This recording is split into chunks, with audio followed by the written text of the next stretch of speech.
Salam pemirsa.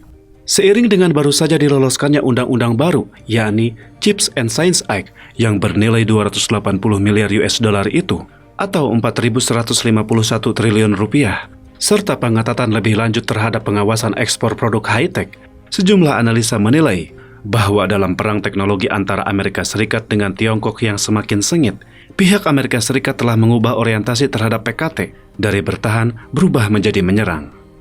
Walaupun Beijing menginvestasikan dana raksasa, tapi karena korupnya internal PKT menyebabkan produksi keping chips RRT gagal mencapai sasaran. Di bawah kepemimpinan mantan Presiden Trump, Amerika Serikat mulai secara luas memperketat pengawasan ekspor untuk memutus mata rantai bagi para raksasa teknologi RRT, termasuk Huawei memperoleh perlengkapan dan peranti lunak yang krusial dan presisi. Presiden Biden tidak hanya telah melanjutkan upaya ini, bahkan dalam beberapa aspek lainnya semakin memperluas upaya ini. Rejim RRT selalu menghabiskan banyak uang untuk mengembangkan produk high-tech termasuk kepingan chips, juga menghalalkan berbagai cara seperti serangan internet, merekrut dan mengirimkan mata-mata untuk mencuri teknologi dan rahasia dagang dari negara barat secara menyeluruh. Ini membuat negara barat termasuk Amerika Serikat menjadi waspada dan mulai mengambil langkah antisipasi. Undang-undang Chips dan pengetatan pengawasan ekspor. Sekarang Amerika Serikat sudah mulai mengobarkan serangan di bidang semikonduktor. Minggu lalu, Biden telah menandatangani Chips and Science Act yang bertujuan memperkuat industri semikonduktor di Amerika Serikat serta memanfaatkan pengawasan ekspor, audit investasi dan subsidi besar bagi perusahaan non-RRT untuk membuat Beijing semakin sulit memperoleh teknologi semikonduktor yang canggih. Pada 13 Agustus lalu, Bloomberg memberitakan, JP Morgan Chase memprediksi kapasitas produksi chips di Amerika Serikat dari 37% pangsa pasarnya pada tahun 1990 telah turun menjadi hanya 12% tahun lalu. Akan tetapi, kondisi seperti ini mungkin akan berubah pada akhirnya, lantaran seiring dengan adanya Chips and Science Act, Kementerian Perdagangan Amerika Serikat yang mulai menginvestasikan 52,7 miliar US dollar atau sekitar 781 triliun rupiah untuk meneliti, mengembangkan, juga membuat dan mengembangkan tenaga kerja demi tujuan tersebut. Menteri Perdagangan Gina Raimondo menyatakan, dana federal baru akan menimbulkan efek berganda karena perusahaan akan memanfaatkan subsidi tersebut untuk menarik lebih banyak lagi dana dari sektor swasta. Raimondo berkata, semoga akan dapat membuka lagi keran sebesar 20 miliar US dollar atau sekitar 296 triliun rupiah hingga 400 miliar US dollar atau sekitar 5.927 triliun rupiah. Analis bernama Gaurav Gupta dari lembaga riset dari konsultan semikonduktor, yakni Gartner kepada media cetak Nikkei Asia Review menyatakan, walaupun dana data awal mungkin tidak akan mengalami perubahan yang menyeluruh, tetapi sinyal bahwa Amerika Serikat sedang mensubsidi industri chips di dalam negerinya sangatlah penting. Pada Jumat lalu, Amerika Serikat juga mengumumkan pemberlakuan pembatasan ekspor terhadap 4 jenis teknologi. Keempatnya merupakan pendukung bagi teknologi semikonduktor dan produksi generator turbin gas. Amerika Serikat menyebutkan keempat teknologi ini sangat krusial bagi keamanan nasional Amerika Serikat. Asisten Menteri Perdagangan yakni Tiadi Rosman Kendler yang bertanggung jawab atas masalah pengawasan ekspor mengatakan, Kementerian Perdagangan sedang berusaha melindungi keempat teknologi yang sudah dipastikan dalam peraturan ini, lewat mekanisme multilateral menerapkan berbagai tindakan pengawasan dan pengendalian untuk mencegah teknologi tersebut pada akhirnya dimanfaatkan oleh pihak yang jahat. Undang-undang Chips stimulus perusahaan semikonduktor perkuat produksi dalam negeri, serta mengurangi investasi di Tiongkok. Dana yang disahkan melalui Chips and Science Act tidak hanya membuat perusahaan teknologi Amerika Serikat seperti Intel Corporation, Micron Technology, dan Global Foundries Inc. memperoleh manfaat. Bahkan perusahaan milik negara sekutu juga rekan kerjasama Amerika Serikat seperti Samsung Electronics dan SK Hynix juga akan turut merasakan manfaatnya. Program tersebut juga dapat membantu produsen chips terbesar di dunia, yakni Taiwan Semiconductor Manufacturing Company TSMC. Analis menyatakan, walaupun biaya produksi Amerika Serikat akan tetap lebih tinggi daripada proyek di luar negeri, tapi undang-undang baru itu akan membantu membuat kebijakan stimulus dalam segala aspek yang dianggap penting. Bloomberg memberitakan, Direktur Riset Teknis Asia dari JP Morgan Chase yakni JJ Fak mengatakan, Diperkirakan undang-undang tersebut akan menstimulus cadangan dalam negeri dan perusahaan chips yang logis untuk meningkatkan produksi chips di dalam negeri, dan berpendapat undang-undang tersebut akan dapat mendorong produsen dalam negeri Korea Selatan tidak lagi menempatkan produksinya di Tiongkok, namun akan beralih mendukung produksi di Amerika Serikat atau di Korea Selatan. Micron Technology pada tanggal 9 Agustus lalu mengumumkan pihaknya merencanakan investasi senilai 40 miliar US dollar atau 593 triliun rupiah hingga akhir 2030 untuk membangun fasilitas produksi memori yang paling canggih di Amerika Serikat secara bertahap. Micron menyatakan, undang-undang chips sangat membantu meningkatkan kapasitas produksi chips oleh Micron di dalam negeri Amerika Serikat. Dari yang dulunya hanya 2% dari pangsa pasar global saat ini, maksimal dapat meningkat hingga 10%, membuat Amerika Serikat menjadi pusat riset dan produksi tercanggih di dunia.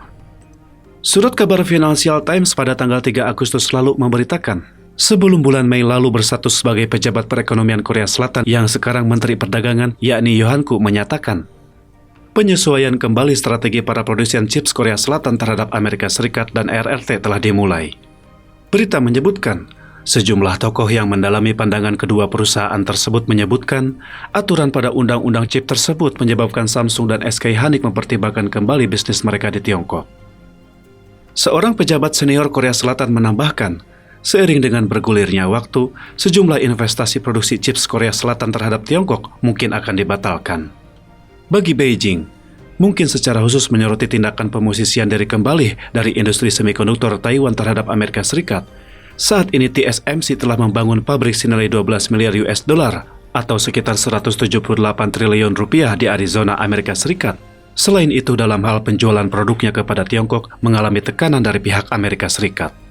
Beberapa hari lalu Bloomberg menerbitkan sebuah artikel yang menyebutkan, ketika Ketua Kongres Amerika Serikat Pelosi berkunjung ke Taiwan, Presiden Direktur TSMC Mark Liu dan pendiri TSMC Morris Chang ketika bertemu dengan Pelosi beserta Presiden Taiwan Tsai Ing-wen, sikap mereka yang netral telah lenyap. TSMC telah memilih Amerika, tapi ini bukan berarti Beijing akan berdiam diri. Mereka kemungkinan akan menggunakan sanksi-sanksi lainnya. Akan tetapi, Kepala Kebijakan Teknologi dari Alfred Break Group, yakni Paul Triolo, belum lama ini dalam podcastnya menyatakan, di satu sisi lewat pengendalian ekspor, Amerika Serikat sedang mengupas bagian yang krusial dari keseimbangan teknologi. Di sisi lain, undang-undang baru sedang menarik perusahaan Taiwan untuk membangun pabriknya di Amerika. PKT gelontorkan dana raksasa untuk mengembangkan teknologi chips, namun gagal karena korup. Pakar permasalahan Tiongkok dari Center for Strategic and International Studies, CSIC, merangkap penasihat senior yakni Scott Kennedy, menyatakan, dalam hal tertentu, kebijakan yang mendukung industri dalam skala terbatas yang tercakup dalam undang-undang chips mungkin merupakan hal baik. Dalam laporannya minggu ini, Kennedy menyebutkan, dukungan dana raksasa oleh Beijing terhadap industri semikonduktor dan teknologi canggih yang lebih luas lainnya telah menyebabkan pemborosan yang sangat besar. Karena dana telah mengalir ke perusahaan yang tidak memenuhi syarat, lalu perusahaan tersebut menggunakan dana itu untuk berinvestasi di bidang properti, apalagi perusahaan yang mengelola dana semikonduktor nasional sangat korup. Hal ini seharusnya sudah tidak mengherankan, imbuhnya. Sebelumnya Bloomberg juga memberitakan, ketika pejabat RRT melakukan audit perkembangan industri semikonduktor pada bulan Juli lalu, mereka merasa sangat frustasi karena perkembangan yang telah direkayasa dan investasi yang tidak memperoleh hasil yang diharapkan. Harapan Beijing adalah, setelah investasi yang sangat besar, industri chip RRT tidak hanya melampaui standar internasional, tapi juga dapat melangkah menuju SWA teknologi. Artikel Bloomberg itu menjelaskan, chips terbaik Tiongkok hanya mampu mendekati standar saingannya beberapa tahun lalu. Ini berarti perkembangan chips di Tiongkok tertinggal sangat jauh dari sasaran yang hendak dicapai. Kesimpulan, kadar berbakat adalah satu kendala terbesar bagi PKT dalam mengembangkan industri chips. Beijing berhasil merekrut tidak sedikit tenaga ahli berbakat dari Taiwan, tapi fenomena kekacauan industri chips di Tiongkok justru menjadi kendala untuk mempertahankan para ahli tersebut. Sebagai contoh, Xiang Xiangyi, selaku mantan CEO Chief Operating Officer TSMC, setelah kedua kali pensiun dari TSMC pada tahun 2013 dan pada tahun 2016, dirinya menjabat sebagai Direktur Independen pada Semiconductor Manufacturing International CO SMIC milik RRT. Hal itu sempat menggemparkan industri semikonduktor dunia. Setelah mengundurkan diri dari jabatan Direktur Independen SMIC, Chiang beralih menjadi CEO di Wuhan Hongxin Semiconductor Manufacturing Corp. (HSMC). Tak lama kemudian HSMC mengalami masalah keuangan, lalu pada akhir 2020, Chiang pun kembali menjadi wakil direktur dan CEO di SMIC. Namun kurang dari 1 tahun dia pun akhirnya mengundurkan diri, meninggalkan SMIC. Pada bulan Maret tahun ini, diwawancarai saat berada di Computer History Museum tentang pengalamannya itu, Chiang menyatakan keputusannya bergabung dengan SMIC adalah keputusan yang keliru, juga merupakan salah satu keputusan paling bodoh yang pernah dilakukan seumur hidupnya. Di sisi lain, setelah CHIPS and Science Act resmi berlaku, ketepatan hantaman Amerika Serikat terhadap PKT akan semakin meningkat drastis.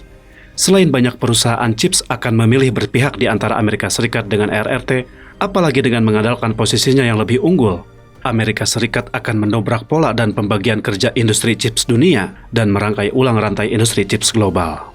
Jika benar demikian, maka kesenjangan antara RRT dengan Amerika Serikat akan semakin melebar. Ada orang yang bahkan bertanya, pada saat itu, apakah PKT masih dapat melihat lampu rem Amerika Serikat? Sampai di sini dahulu pembahasan kita hari ini. Terima kasih atas perhatian Anda.